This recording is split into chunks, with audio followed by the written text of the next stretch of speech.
Well, hello, sports fans. This is Larry Eater in San Jose, California, where we're in Oxford, England, the intellectual capital of the world. And this is Athletic Chat number 14. It's August 17th, 2020. It is 1:03 p.m. in San Jose, California, which makes it 9:03 p.m. in lovely Oxford. Wow, I mean, I'm getting all that stuff done. So, Stu, today we have Monaco to talk about. So give me 5 words to describe the Monaco Diamond League. Exciting, relief that it happened, impressive the way they ran it, media services, excellent. Yes, the photos were fantastic, and I think we got about 100,000 retweets of photos by Saturday morning. People loved them, and I'm going to post a bunch of them up again tonight because people seem to really get it. And the great thing about them is the photographs were coming out within 5 minutes of the event. That's amazing. Now, how did you get your quotes? Did your flash quotes come out pretty well too?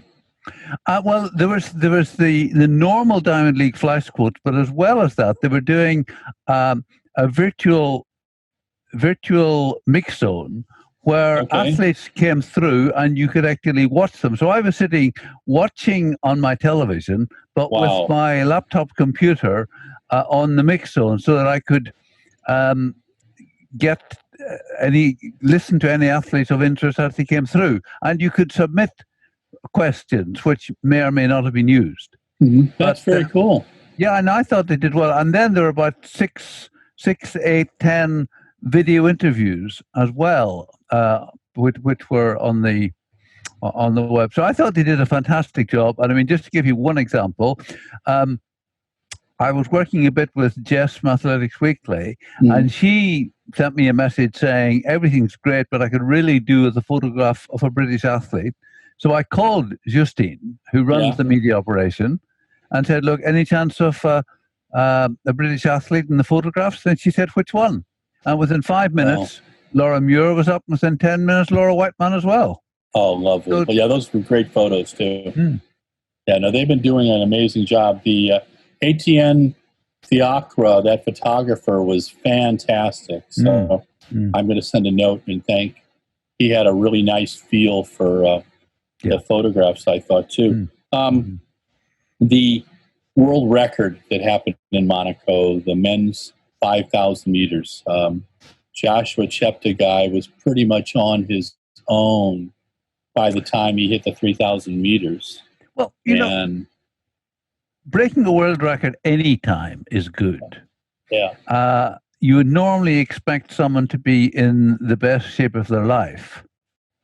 But yet Joshua can't possibly be in the best shape of his life because, like everyone else, he's been struggling to train and he's not had races to sharpen him. So, I mean, it's interesting. Steve Cram was on the commentary, and you know, he was saying that Joshua had said he's going for the world record, and Steve was very sensibly saying, I think that's a tall order given what's happened this year. But then just the way that he took control of the race and produced it was phenomenal. Yeah, he ran the first and the second half within 4 seconds. And what Tim Hutchings said, that it's like running 402 miles, 3 of them back to back, and then running at 220, 29.5. And he just looked amazing. It reminded me of watching the old film strips of Ron Clark in the 60s when he would break away with a couple thousand meters to go. And Cheptegei runs just amazingly well. And it was fantastic. I mean, the Monaco track we all know is fast. Now, I've asked loads of athletes, why is it fast? And I've never had one straight answer. Some athletes say that they like the way the meet is organized and that you are not brought out until just in time. There's no standing around. Yes. So that you're actually there enough time just to do a little jog and you're away. Another athlete told me that the shape of the track, I used to think that all tracks were the same shape. But of course, some are wider, some are longer. And some athletes said to me that the curves are very smooth. And so you don't lose any time taking a tight bend that you get on some tracks. Sure. That contributes. The fact that it's at sea level and that the weather is normally pleasant but not hot. Yes. All of that seems to contribute. But I mean, I've heard athletes saying, if you go to Monaco, you've got to be thinking a PR. Yeah. Now, I've been to the meet 5 times, and there's a little bit of humidity at that time of the year, whether it be mid-July or mid-August. By the time the distance events start, it's cooling down. And that hour, that time between 8 and 10 at night is phenomenal. And there was a good crowd in there given the pandemic, but again, they limited it to 5,000 people. I also saw where you and I normally sit, and that meet is just you're so busy because you're getting flash quotes, you're getting other information, you're trying to write. The Wi-Fi is pretty good, and it just goes one event after another. And I think I recall, what was it, 2015, it started with 110 high hurdles. There was a French, I think it was Martin Lagarde, and Pascal Martin Lagarde, and it just went event after event after event, and until it finished with the 5,000s. And it was phenomenal. And I thought that one of my good buddies over here, a guy named Jeff Shaver, he just retired from Apple, always a very good runner. And I always ask him for comments after watching the broadcast. And I wrote this quote down from him. He said that Monaco was the perfect meet for us in a pandemic. However, it was so darn good. It'd have been good in any year. And that's the truth. I mean, you think about it, you've got the 5,000 meters. You've got Karsten Warholm in the 400-meter hurdles. You've got that 1,500 where Timothy Chariot held off Jakob Ingebrigtsen. And I think Chariot had another couple seconds in him. The women's 1,000 was fantastic. The men's pole vault, and you go on and on. And it was just, there was the only event that was ho-hum was the women's triple jump, which is really sad because Yulimar Rojas is always such a fun athlete to watch compete. And it just looked for her like it was, a first meet of the year. And from someone who's gone, 51 in outdoor, indoors, it's just phenomenal to me. So I think that, I just thought it was a fantastic meet. Let's talk about some of your British athletes. But tell me before that, I just wondered if we could make an award. Okay. I think the person I would like to nominate for award is Mondo Duplantis' mom. Yes. Who drove from Sweden 3,000 miles with his poles on the roof of her car because she didn't want to trust them to an airline. And of course, poor old Sam Kendricks, who told me last year that he keeps 2 sets of poles in Europe, couldn't get either of them to Monaco. Yes, that was amazing to me. It just tells you how few flights are happening, how limited the travel is in Europe. Yeah. And how devoted I've spent some time with Mondo's parents at the 2017 pre-classic. Really like them. And I think one of the things that, and Mondo's close with both of his parents. His dad is his perfunctory coach. Yeah. But his mom, I think, gives him a lot of life advice, as moms do. She was a heptathlete, and I recall being at the headquarters hotel for the pre, the River Inn, I think it is, and in the lobby, Mondo was goofing off with his little sister, who was also a vaulter, like brothers and sisters do. And it gave me such a warm feeling, and then I got it, that one of the secrets of Mondo Duplantis is his parents have allowed him to be a kid when he was a kid, you know? And they're very protective of him. And mom is very observant, and so is dad, you know? But think about driving from Sweden. You're coming over that bridge and from Malmo to Copenhagen. Wow, you've got some miles there, you know? You have. About 3,000, I think. Yeah, thank you. Let me just tell you two interesting things about Monaco. Okay. Now, Ben Bloom from the Telegraph decided to go to the meet. He told me he was going because he thought it was probably the only place he'd get to all year. So he sets off, arrives in Monaco a day or so before the meet. Then our gracious leader, Boris Johnson, decides that anyone who goes to France has to quarantine for 2 weeks when they come back. And so poor old Ben arrives in Monaco and turns straight around and comes home again without staying for the meet. Because otherwise he was going to have to quarantine for 2 weeks. But I was talking to one of the British coaches who said he thought that the event was great, but everything around it was very strange, because he said that the athlete hotel was like a ghost town. There was just nobody in the lobby.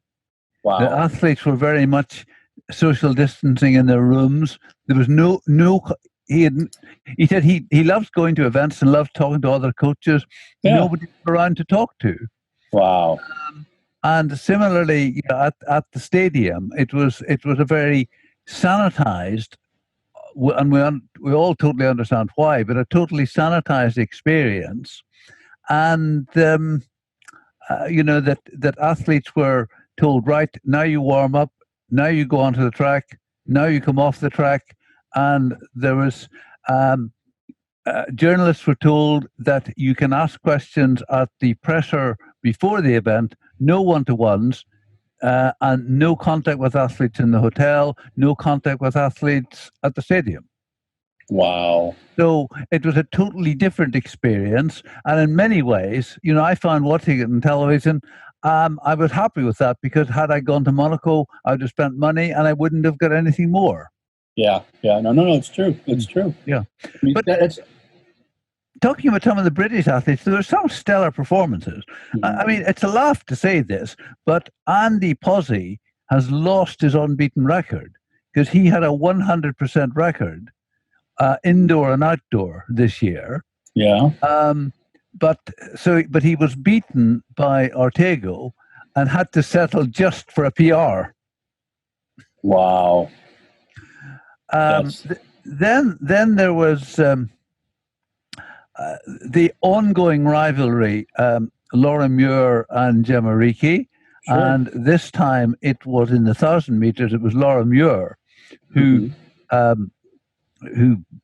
got second place and Riki fourth place. Both of them beat the existing British record for the 1,000, but Laura obviously has the record now. Yeah. And the Riki Muir thing will run and run, because they're both in Poland on Wednesday and both in Stockholm on Sunday. But in neither place are they competing against each other. I believe that I've forgotten which way around it is, but one of them is doing 8 and the other 15 in Poland, and then they're switching around for Stockholm. Okay. Does Andy travel with them? Does Coach Young travel with them? Okay. Yes, Andy Young will. Yeah, in fact, for Poland, Andy's got two of his younger athletes as well, so there's 4 of them. Oh, great. That'll be nice for them. Now, it's rather interesting that to talk about Jake Whiteman and Laura Waitman. Yes. Some people think that they're brother and sister. In fact, they don't spell their name the same. But I've actually had a chance to talk to both of them in the last couple of weeks. And Jake was saying that he accepted very early that this would not be a normal year, and he was going to take advantage of it by doing some different things. And one of the things he would decided to work on was his top end speed. Because he said that having missed out on a medal by half a second in Doha, that he's got to be able to live with the top people in the world over the last 50 meters to improve. So he's been working on that. And so he goes to Monaco and runs a very good PR. Yes. Goes under 3:30.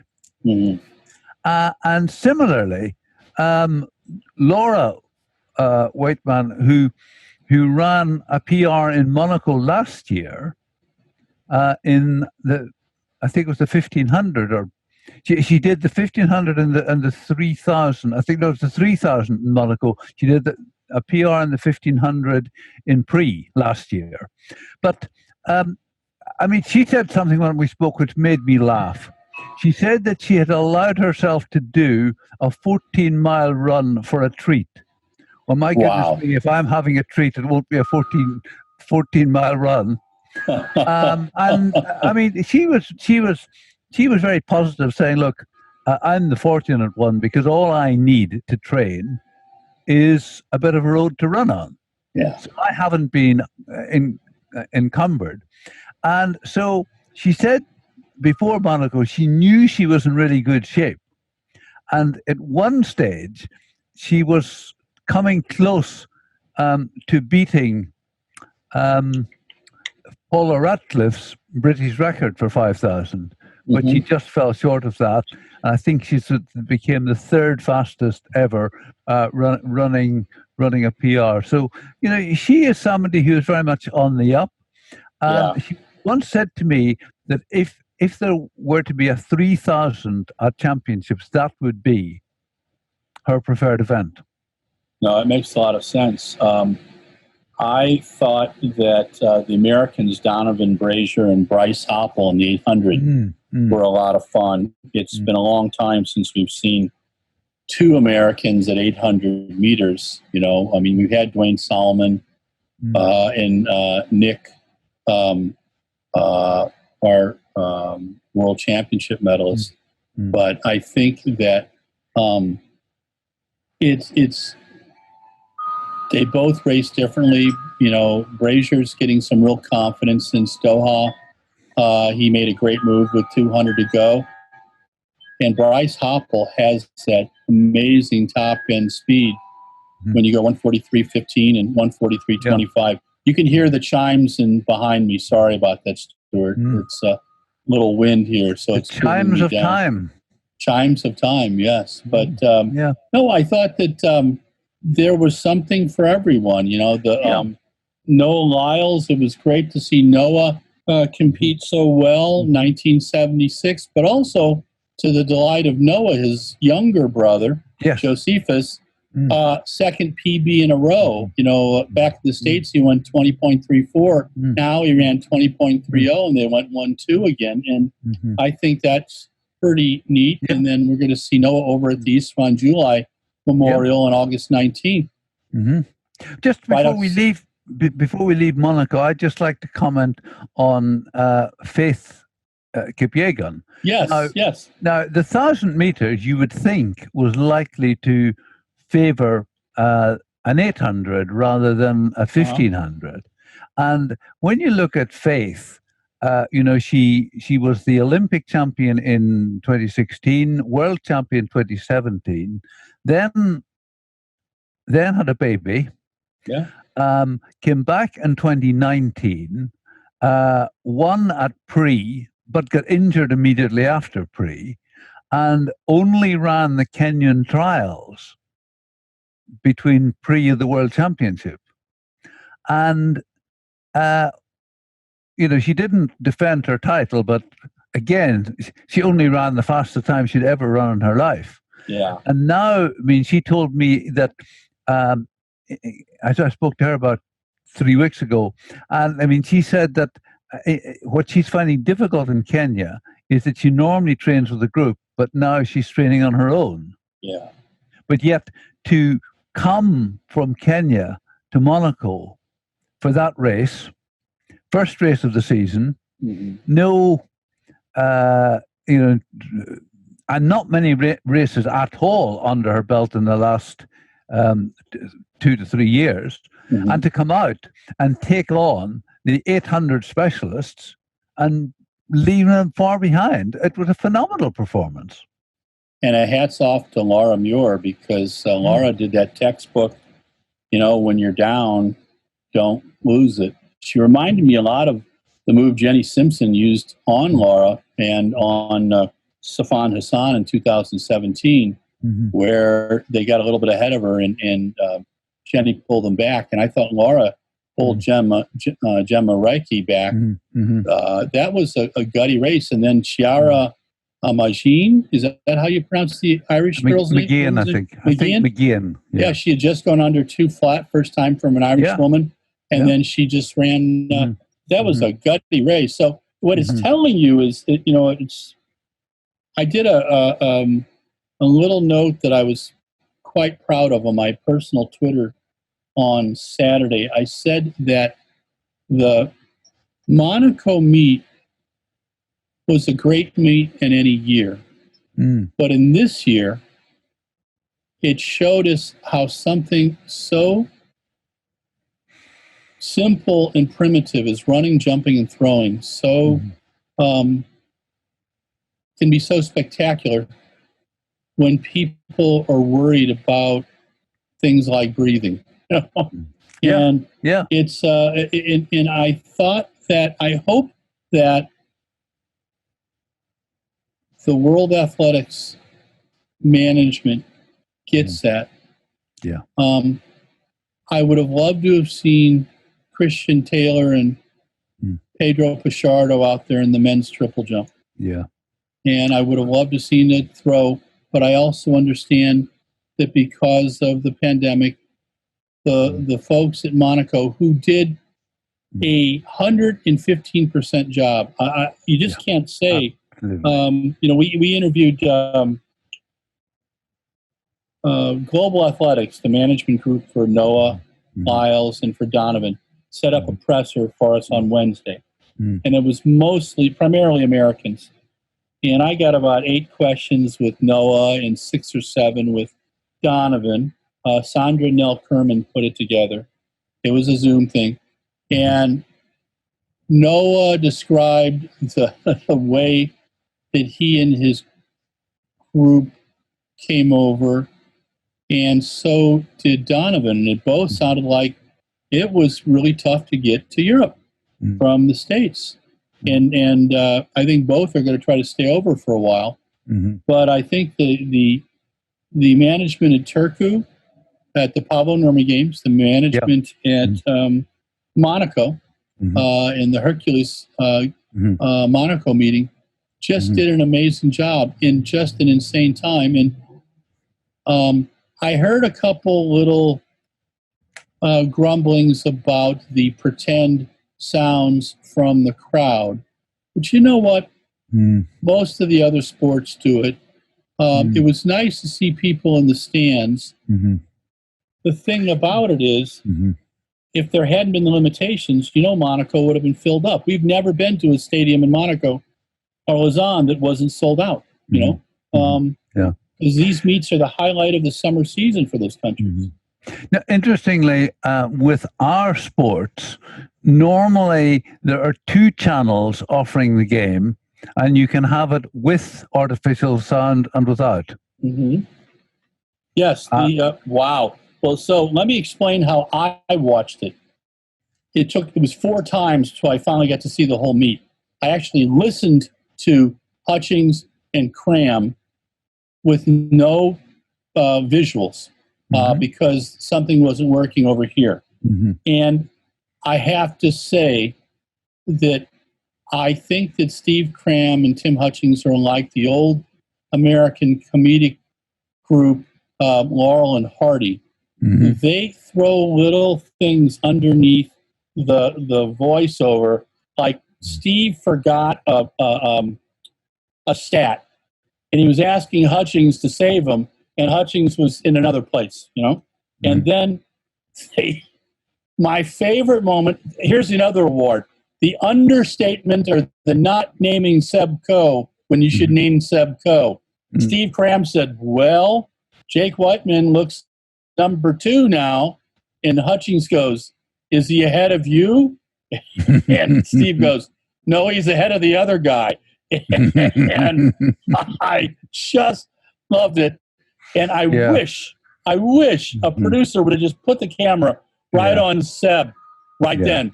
Because, that would have been worth the entire broadcast, But it was good moments. And it was, there was the joy of watching a track meet again, Yeah, but Steve Cram, and I don't blame him at all, was struggling to be impartial when his athlete Laura Whiteman was in danger of beating Paula Ratliff's record.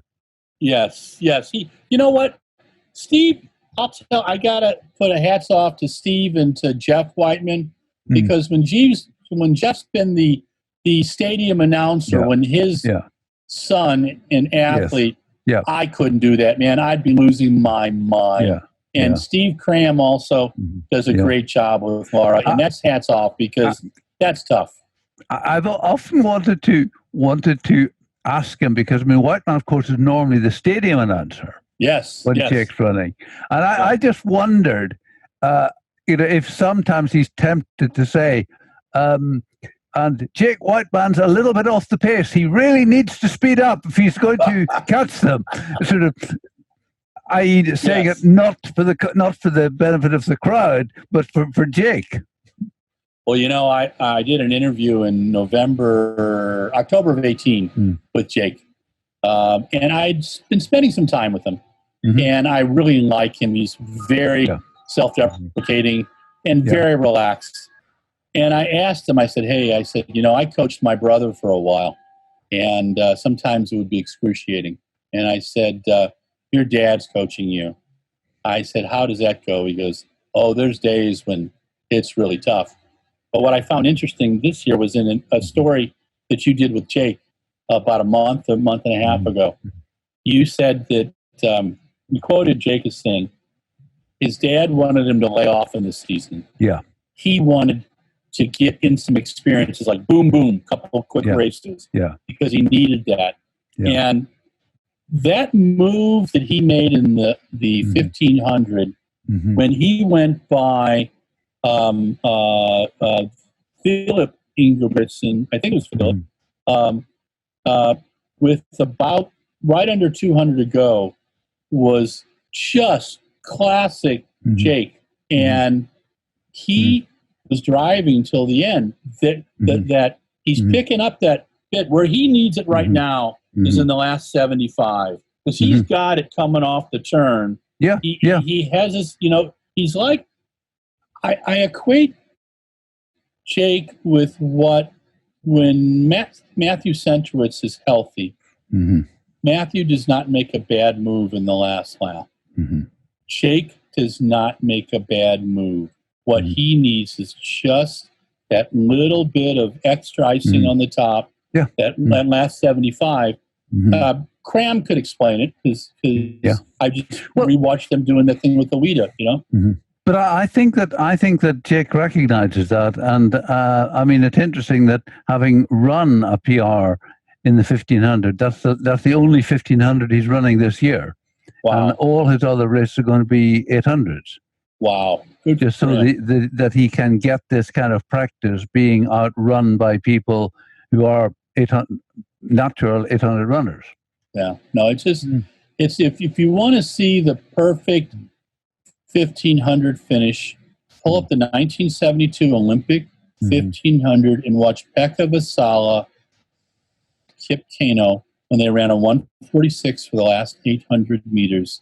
And the strides are so high and so beautiful. It is like watching a boxing match. It's like watching that movie Raging Bull, and just one gut shot after another. And it's just exciting. But I thought this 1500, Chariot has just a little bit on Jakob Ingebrigtsen. I'm fascinated with the Ingebrigtsens. You know, I've spent a little bit of time observing Gert Ingebrigtsen, watching him kick his son Heinrich's butt a little bit when Heinrich was up at 11:30 getting a bottle of water. We were sitting in the bar, and the dad was doing his day job, working on some figures and computer stuff, and we were chatting a little bit about training. But they have a system that works, and you know, I look at a kid like Jakob and I go, yeah, there's several world championship medals in his pocket. And what's great to see is how many great European athletes there are now. It's not just the Americans, although I'll tell you, I did miss seeing a few more of my American kids over there. But I know how difficult it is. Donovan and Bryce, just such a lovely run in the 800. And to see Noah and Josephus, I bet their mom was proud because they just ran well. Just a word on the Ingebrigtsens. At Stockholm 2 years ago, they were to do a press conference, just the three brothers, and their travel got delayed.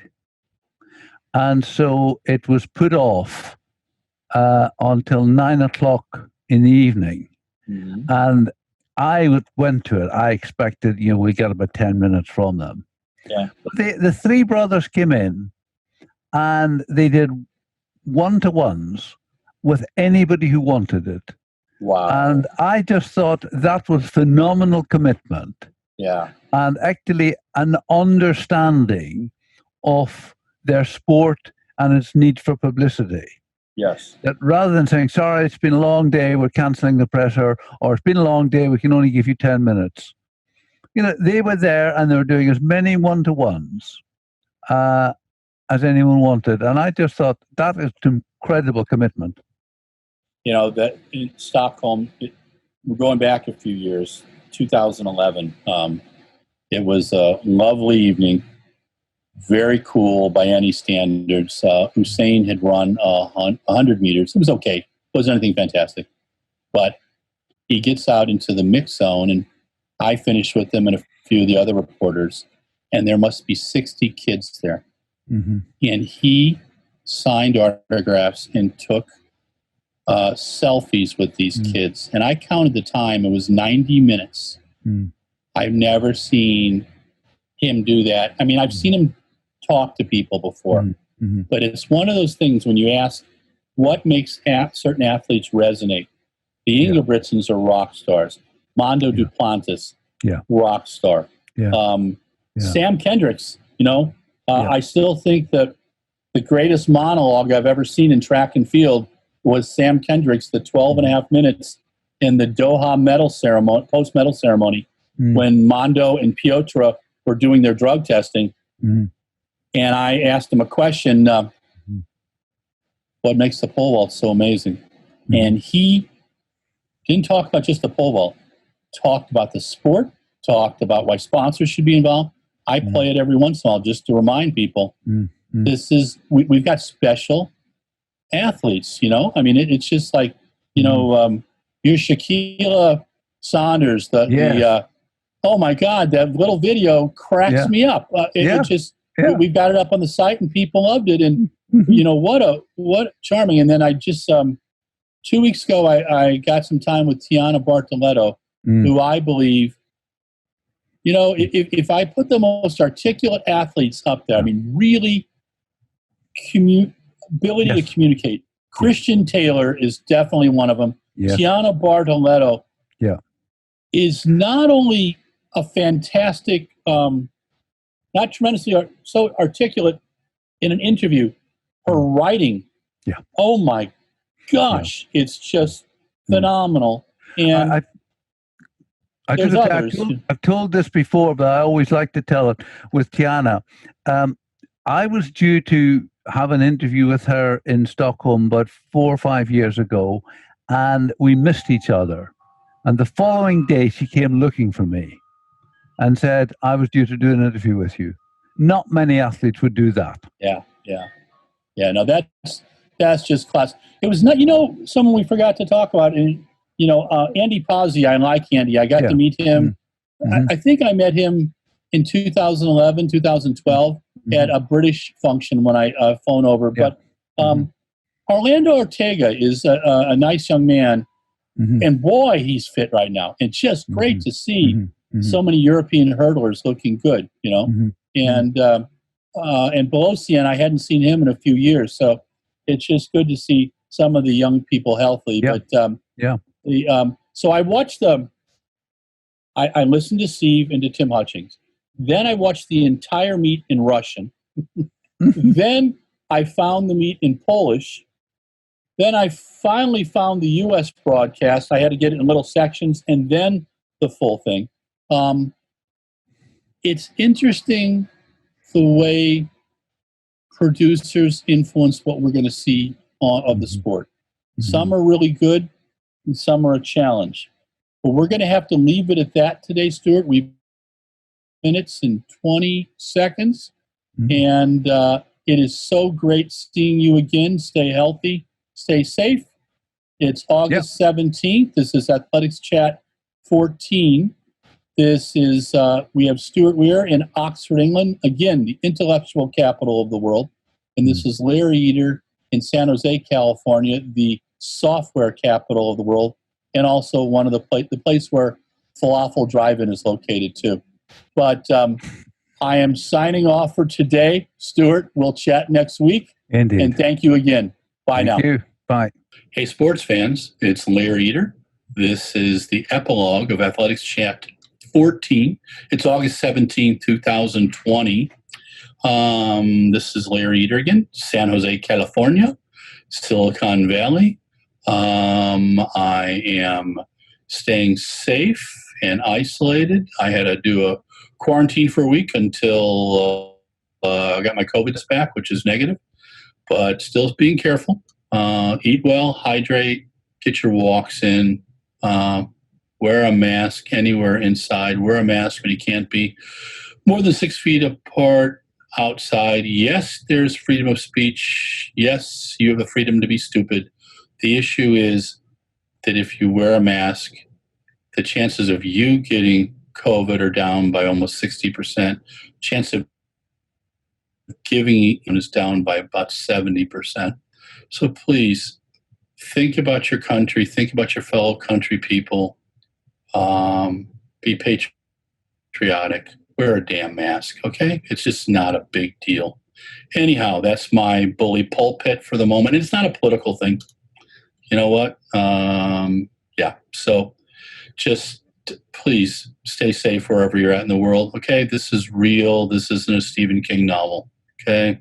Aliens may have come down, but for other reasons, So let's get back to Athletics Chat Sheet. So let's begin. Stuart and I talked about Monaco, a wonderful track meet. And I wanted to give a couple quotes from my buddy, Jeff Shaver, one of my keen observers. And this is what Jeff had to say. Great to have track back. However, this was a great meet placed in any year, not just in the year of the COVID. He highlighted Donovan Brazier running a fast 800, pulling Bryce Hoppel to a sub 144. I love that too. Chariot went after it in the 1500 and ran a fantastic time, leading young Ingebrigtsen and Whiteman to PBs, all under 330. Glorious. Obiri and Gidey running fast 5000s, and Waitman too. She was Ahead of Paula Radcliffe's British record pace for a long, long time. Sub 230 by Faith Kipyogen, love that. And Laura Muir battling her housemate Gemma Ricky, pretty awesome. Warholm's 47:10 was fantastic. He looked so great over hurdles 8, 9, and 10. I mean, what can you say besides superb? But Joshua Cheptegei's solo 12:35 had to be the highlight. The guy predicted it and made it happen. Jeff also finished with the fake noise at the stadium was interesting, but drowned out the announcers at times. I suppose it's better than having the runners' footsteps echo through the stadium. Oh, yeah. But you know what? The management at the Hercules CBS Monaco meeting. I love that meet. I've been there 5 or 6 times. It gives me an excuse to stay in Menton, France for a week, walking along the beach, watching guys catch tuna and people having gelato at 11 o'clock at night. And then taking what I do is wear my little black suit, and well, it's not a little, but my black suit.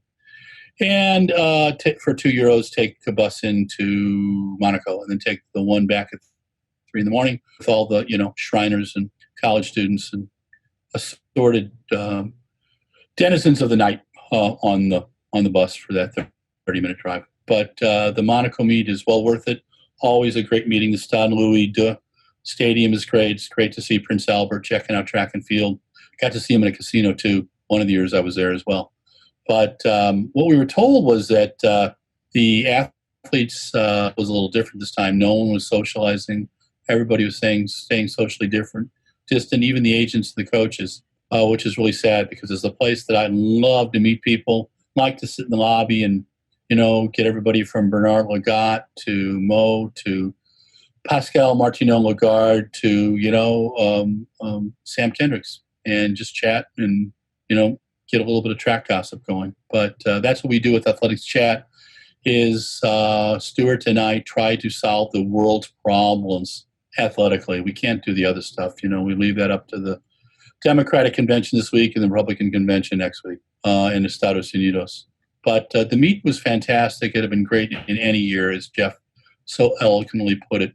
The men's 5,000, Joshua Cheptegei ran virtually even halves of the race within 1 or 2 seconds. And he by 2,600 meters. Watching Ron Clark, the great Australian, who really should be given credit for helping build the Scandinavian season during the summers. He would race 25, 30 times during the summer when he'd come up from Australia. And the year that he set the meet that he set the world record, 27:39.4 for the 10,000, he had to agree to run a 3,000 the next night and get hammered by, was it Kamudi and a bunch of other studs. So it was a very interesting time in our sport. And a lot of it on dirt tracks or broken up rock. And so it's a different world now with shoes that have to be banned and shoes that have too high of a lift and that have too much help to provide too much help for the runner. And add that to fantastic tracks now. And really, what are the differences between a 12, 50 or a 13, 16, 5,000 and a 12, 50, 5,000 from today? So those are questions we'll have to approach another time. But I think Joshua Cheptegei put 3,402 miles back, then a 29.5, 200. How's he been training? Well, he wasn't happy with it. He spent 3 or 4 months training on his own, but obviously he got himself very, very fit. And it's only in the last couple months he was training with some of his pals again. But that was under control of his group NN running team. But Cheptegei is one of the top athletes in the world, bar none. That he got Bekele's coveted 5,000-meter record. And remember, Bekele did this back in, 2004, 2005?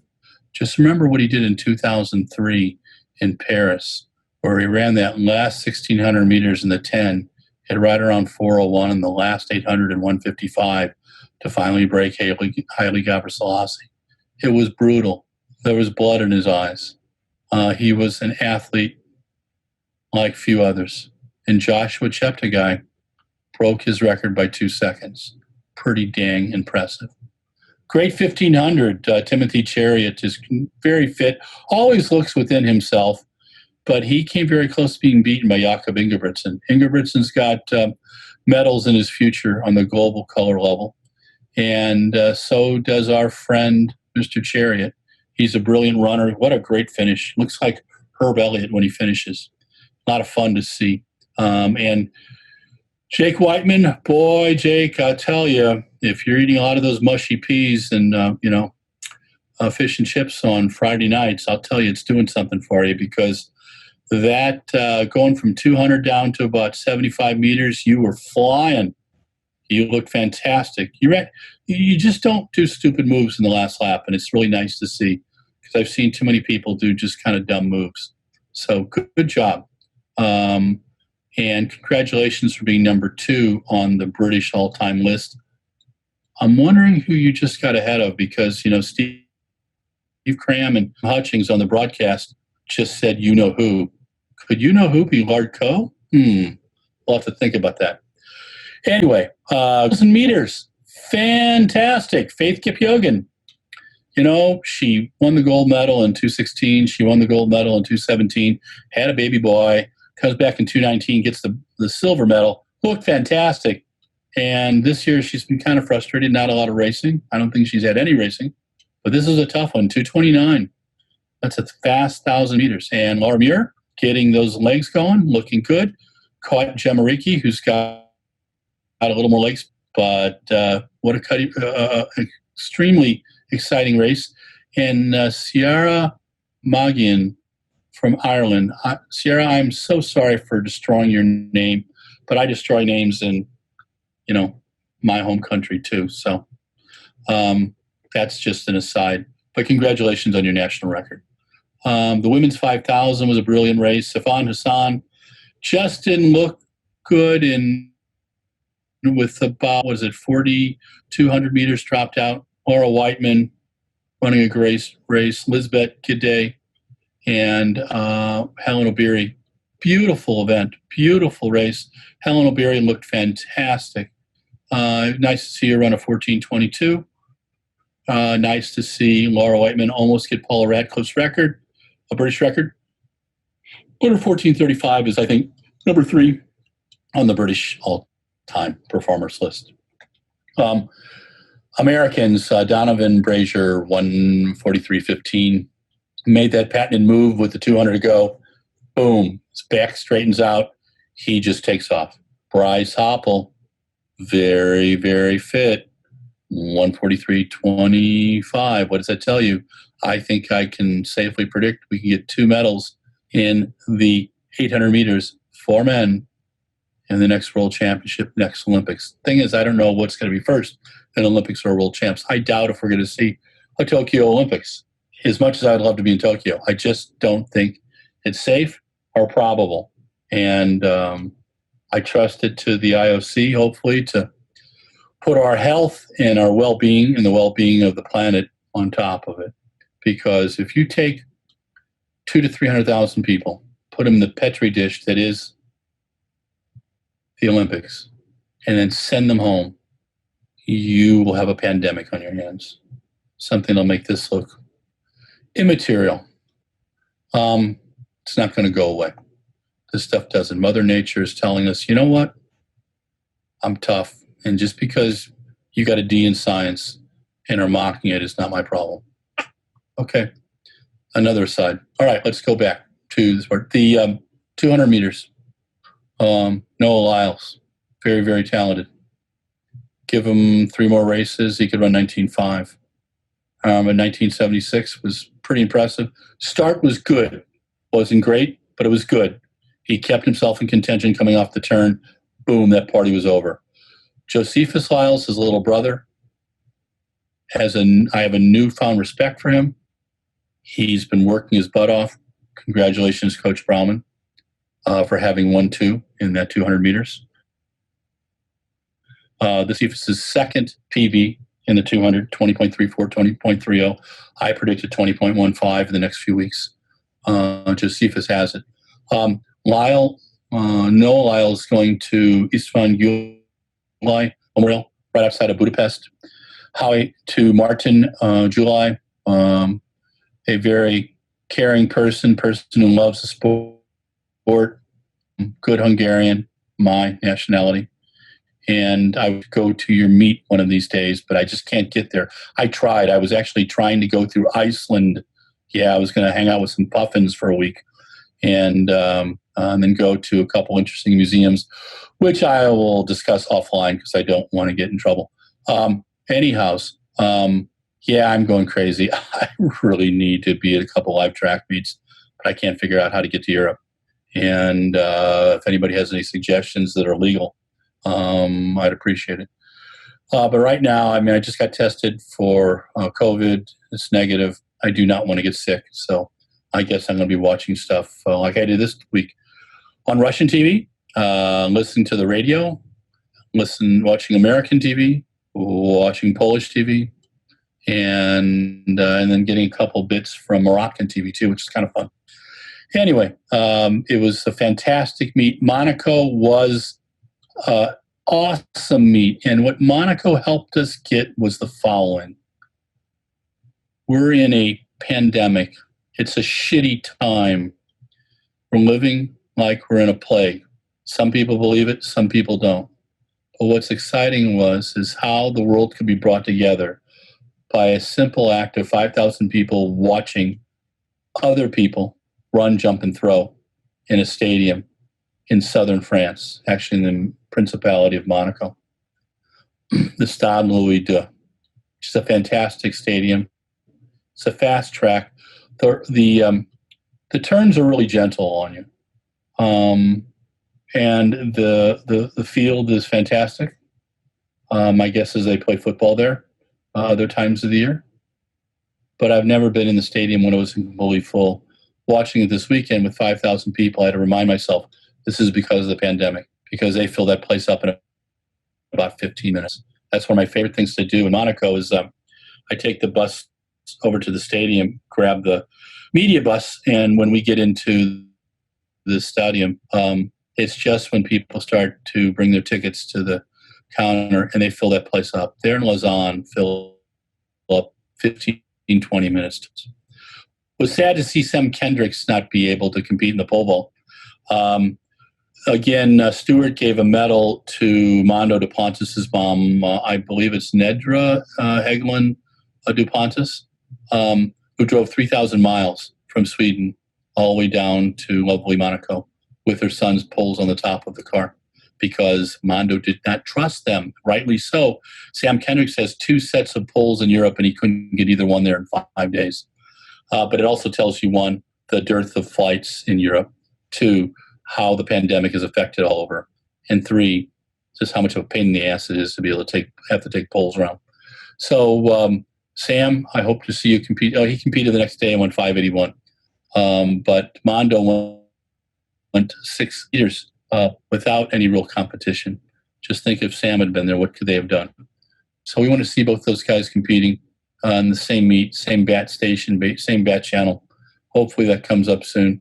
Great performances all around in Monaco. Check out the results. We'll have stories up again on Monday and Tuesday. This is Athletics Chat 14 Epilogue. Stay safe. If you're indoors, wear a mask. It cuts your chance of getting sick by over 70%. If you're outdoors, keep a mask with you. If you can't be 6 feet socially distanced, put a mask on, okay? Be careful. Be safe. Be careful for those you love. Yes, you have the freedom to be stupid, but you have a responsibility to help take care of your fellow man or woman.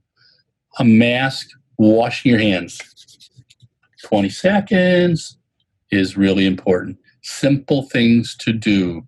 They didn't know about that stuff during the plague, okay? So this is plague number 3. Be careful, okay? Love to all. Thank you for watching Athletics Chat 14 Epilogue. Thank you, Mike Deering, for putting up with me. Talk to you soon. Bye now.